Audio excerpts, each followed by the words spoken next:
부동산 성공 투자의 미래 투미TV 시청자 여러분 안녕하세요. 당신의 부동산 주치 김재용 소장입니다.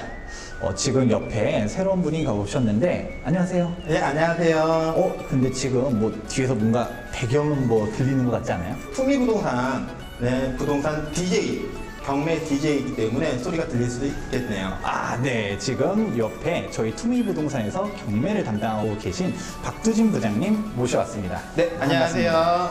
경매 DJ가 뭐 사실 우리 클럽 DJ가 아니라 두진의 DJ라는 점. 투미부동산의 경매 파트를 맡고 있는 박두진, 경매 DJ 박두진이라고 합니다. 부동산 경매에 대해서는 상당히 많이 들어보셨을 거예요. 시대보다 상당히 싸게 살 수 있는 기회는 있지만은 어렵고 힘들다 그런 얘기들을 많이 들으셨기 때문에 그런 부분에 대해서 가려운 부분을 저희가 긁어드리고자 그 다음에 쉽게 경매를 낙찰받고 어느 정도 쉽게 수익을 볼 수 있게끔 도움을 드리고자 해가지고 이 자리에 나오게 됐습니다. 네, 그러면 오늘 첫 번째 이 시간에는 경매에 대해서 과연 어떻게 되는지부터 시작해서 성공 사례랑 실패 사례까지 쭉 여러 파트로 갖다가 구성했으니까 재밌게 시청해 주시면 좋을 것 같습니다. 그러면 이제 시작하도록 해보겠습니다. 위에 소리 들리나요?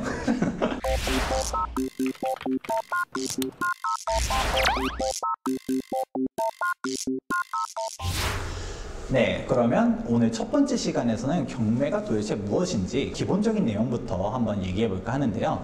오늘 박두진 부장님 오늘 경매에 대해서 설명해 주시겠어요? 경매가 왜 나오는지에 대해서 그걸 먼저 설명을 하는 게 그 첫 번째일 것 같고요. 우선 경매는 여러분이 알다시피 돈을 못 갚았기 때문에 이렇게 부동산 경매로 해가지고 나온다고 보면 되는데 은행에서 소유자를 담보로 해가지고 얼굴을 보고 돈을 빌려주지는 않기 때문에 결국엔 부동산, 집이라든지 토지라든지 아파트라든지 그런 걸 기초로 해가지고 돈을 빌려주게 되는데 그게 근저당이라고 합니다. 그러면 집주인이 개인적인 사유라든지 아니면은 본인이 돈이 없어서 이자를 못 갚는다든지 아니면 약정 기일에 원금에 대한 전액 상환을 해야 되는데 그거를 계속 차일피일 미루다 보면은 결국에는 채권자 입장에서는 멱살잡이 해가지고 돈을 뺏을 수 없는 거잖아요. 그렇죠. 그거를 법원의 힘을 빌려가지고 집행을 통해가지고 돈을 받는 일련의 과정이라고 보시면 됩니다. 네, 그러면 경매 지금 우리 자료 화면 보니까 경매도 되게 종류가 다양한 것 같아요. 국가가 하는 거를 이제 공매다, 막 이런 얘기를 이제 많이 들어보셨을 텐데 시청자 여러분도 구체적으로 한번 좀 어떤 이제 절차들이 있는지 그리고 어떤 종류가 있는지 설명해 주세요. 우선 경매는 민간에서 하는 사경매와 국가기관에서 하는 공매하고 경매가 있는데 공매 같은 경우는 국가에서 압류라든지 국가 세금을 안 냈을 때 진행하는 공매가 있고요. 경매 같은 경우는 개인 간의 채권 채무 관계로 해가지고 돈을 못 갚았을 때 진행하는 경매가 있는데 경매 두 가지 부류가 있습니다. 근저당을 기초로 해가지고 진행하는 임의경매와 개인 압류, 가압류라든지 법원의 확정 판결을 받아가지고 진행하는 강제경매 이 두 가지가 있긴 하지만은 둘 다 결국에는 똑같이 법원의 힘을 빌려가지고 진행하는 거기 때문에 경매라고 통상적인 경매라고 이렇게 보시면 됩니다. 다른 페이지 한번 봐보도록 할까요? 보니까 이번에 이제 임의경매, 강제경매, 이제 뭐 이런 집행공원 이런 부분에 대해서도 나와 있고 뭐 또 준비하신 내용 같은 거 설명하실 게 뭐 더 있으신가요?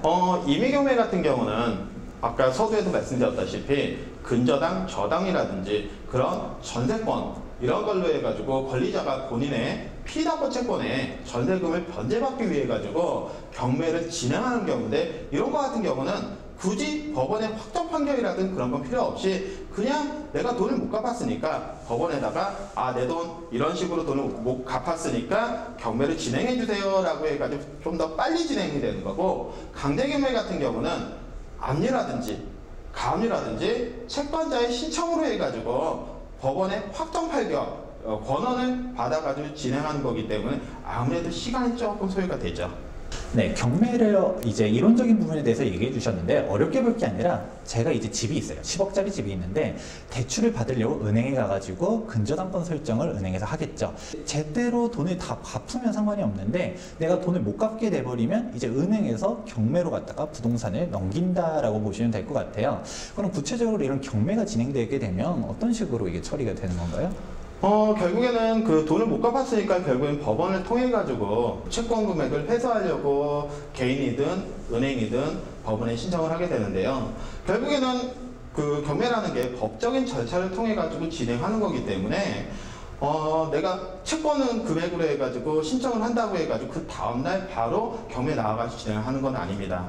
결국에는 법원에서 모든 이 부동산에 대해서 감정평가를 하고 거기에 대한 매각 물건 명세서를 작성하고 그거에 대한 일련의 절차를 통해 가지고 진행을 하게 되는데 나중에 우리가 흔히 얘기하지 않습니까? 그 경매 법정에서 입찰을 받아가지고 낙찰을 받게 되면은 그 금액으로 해가지고 빚자치를 턴다라고 얘기를 해요. 그래서 예전 어르신들 같은 경우 경매는 망한 집 왜 들어가냐라고 그런 얘기들을 많이 하시죠. 그런데 결국에는 이게 법원의 일련의 절차로 진행하는 거고 그 다음에 내가 최고가 매수인으로 해가지고 낙찰이 됐다. 10원 한 장이라도 더 높은 금액이 낙찰이 됐다 그러면은 채권자들 입장에서는 빚이 한 푼이라도 적게 줄어드는 거고 은행 입장에서는 원금에 대한 손실을 더 조금이라도 덜 수 있는 거다 보니까 어떻게 보면 서로 윈윈 전략이 될 수가 있겠죠. 네, 이제 경매에 대한 구체적인 절차에 대해서는 다음 영상에 보다 구체적으로 준비할 테니까 한번 보시면 좋을 것 같고요. 이제 다음 페이지 한번 설명해 주세요. 그러면은 지금 앞으로 경매 시장이 어떻게 될지에 대해서 거기에 대해서 잠깐 말씀을 드리도록 하겠습니다. 지금 여러분이 알다시피 경기가 지금 너무 안 좋고 부동산 경기가 많이 얼어붙었다고들 얘기를 하시지 않습니까?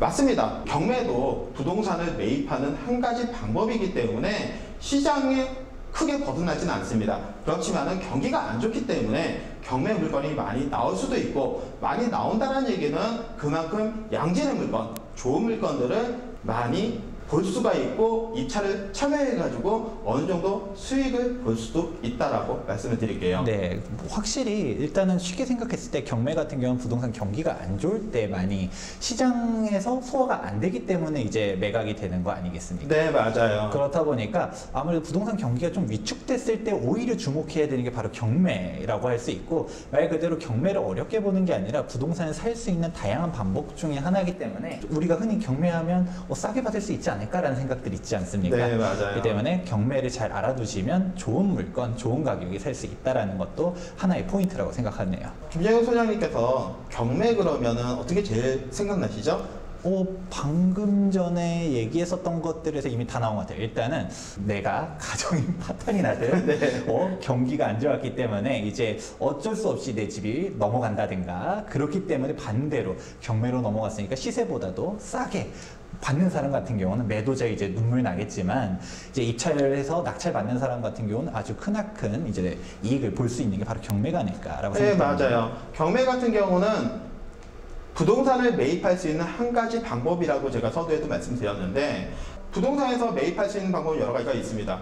매매로 해가지고 분양을 통해 가지고 이렇게 살 수 있는 방법이 있지만은 부동산 경매로 해가지고 산다라고 하면 가장 첫 번째 시세보다 싸게 산다는 건 맞아요. 근데 싸게 사지만은 사람들이 항상들 얘기하세요. 경매는 위험하다, 안 좋은 거다 라고들 얘기하시는데 그러면은 이 위험하고 안 좋은 것들을 해결한다 그러면 경매는 딱 한 가지예요. 시세보다 싸게 살 수 있는 기회가 충분히 있다는 겁니다. 그리고 아까도 얘기했다시피 부동산 경기가 지금 안 좋은 상황이고 하락장에 있지만은 항상 이 사이클 우상향 내려가는 그런 사이클은 있지만은 지금 안 좋은 상황에서 경매를 취득을 해가지고 좋은 경기에 판다. 그러면은 엄청난 시대 차익, 수익도 볼 수 있다라는 거죠. 네, 이제 다음 페이지 한번 보게 되면요. 제가 한동안은 경매가 약간 좀 재미가 없었었지 않았나요? 네, 맞아요. 경매가 뭐 시세보다도 비싸게 낙찰되는 경우도 네, 있고 워낙 부동산 경기가 좋다 보니까 경매에 대해서 뭐 주목하기가 좀 어려운 것 같은데 지금 우리 통계 자료를 한번 준비해 주셨는데 통계 보니까 경매 낙찰 건수인가요? 이게 경매 진행 건수? 그거랑 기준금리랑 이렇게 같이 있네요. 보니까 기준금리가 올라갈 때는 경매 건수들이 많다가 기준금리가 낮아지는 경매가 좀 줄어드네요. 이거에 대해서 좀 구체적으로 설명해 주시겠어요? 예, 맞습니다. 금리랑 경매랑 상관관계라고 보시면 되고요. 만약에 금리가 올라간다 그러면은 대출 이자에 대한 압박, 한도 금액에 대한 압박을 느끼기 때문에 그래서 경매 물건이 많이 나올 수밖에 없는 거고, 여태까지는 금리가 계속 하락 장속에 있었기 때문에 경매 물건도 많이 안 나왔을 뿐더러 나온다고 하더라도 많은 사람들이 입찰에 참여하기 때문에 시세보다 조금 더 싸게 사지만은 생각보다의 큰 시세 차익을 보지 못했다, 그런 건 사실이지만은, 근데 앞으로는 경매 물건이 많이 나옴으로 해가지고 물건을 다양하게 볼 수 있는 기회가 충분히 있지 않을까 생각됩니다. 그리고 여기서 금리를 한두 차례 더 올린다 그러면은 지금 경기도 안 좋죠. 그 다음에 부동산 시장도 안 좋은 상황이기 때문에 부동산에서 거래할 수 없는 매물들이 경매 시장에 많이 흘러나온다, 이렇게 보시면 될 것 같습니다. 네, 이제 보시게 될 것처럼 지금 일단 기본적으로 금리가 올라가게 되면 아무래도 이자에 대한 압박 때문에 네네네. 더 이제 경매로 넘어갈 수 있는 건들이 많아지게 되다 보니까 부동산 이제 경매 시장 자체로만 봤을 때는 보다 우리가 양질이라고 얘기해야 될까요? 양질이에요, 예. 그렇게 보다 싸게 나올 수 있는 경매 물건들이 보다 늘어날 수 있는 기회가 있기 때문에 지금 이 시점에서 경매 공부 한번 해보시면 좋을 것 같네요. 지금까지 경매에 대한 기본적인 내용들 한번 쭉 얘기해 봤어요. 일단 경매에 대한 이론적인 내용부터 해가지고 우리가 원론적으로 도대체 경매가 왜 주목해야 되는가, 방금 얘기 나왔었던 것 같아요. 일단은 싸게 살 수 있다. 그리고 지금 시점 경매를 주목해야 되는 거는 앞으로 진행 건수가 많아지기 때문에 많아질 수 있기 때문에 이제 좀 주목해 주시면 아무래도 좋은 물건들 잡을 수 있다라는 걸로 정리해 볼 수 있을 것 같습니다. 그러면 이어서 첫 번째 영상은 여기까지 준비했고요. 다음 영상에서는 이제 그런 경매가 도대체 어떤 절차로 인해서 진행되는지 구체적인 내용 한번 얘기해 볼까 하고요. 그 뒤에서도 경매의 좋은 점보다 구체적으로, 그리고 경매했을 때 좀 위험한 점은 또 없을지 사람들이 이거 가장 궁금해 하잖아요. 이런 부분들도 하나씩 준비해 볼까 합니다. 지금 경매 영상도 이제 하나씩 꾸준히 올라갈까 하니까 잘 주목해서 시청해 주시면 좋을 것 같습니다. 지금까지 투미부동산의 김재웅 소장과 투미부동산의 경매 DJ 박두신이었습니다.